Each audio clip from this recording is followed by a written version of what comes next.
a.m. and noon. If there is a threat of severe weather, the test will be postponed to the next available good weather day.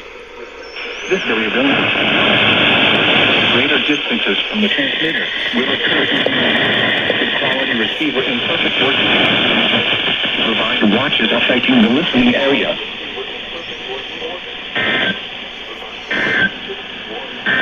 Alarm will only be activated for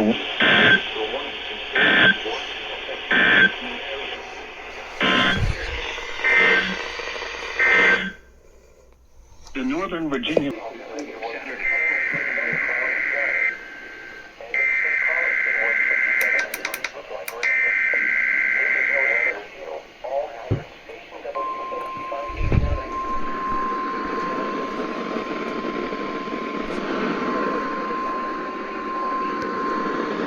This is the National Weather Service Office in Pennsylvania.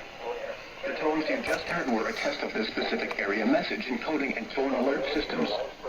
During dangerous weather events, NOAA weather radio receivers can be activated by these systems.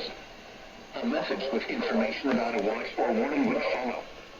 Tests of these systems are normally conducted by the National Weather Service between 11 a.m. and scattered showers.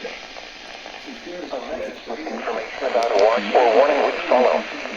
Tests of these systems are normally conducted by the National Weather Service between 11 a.m.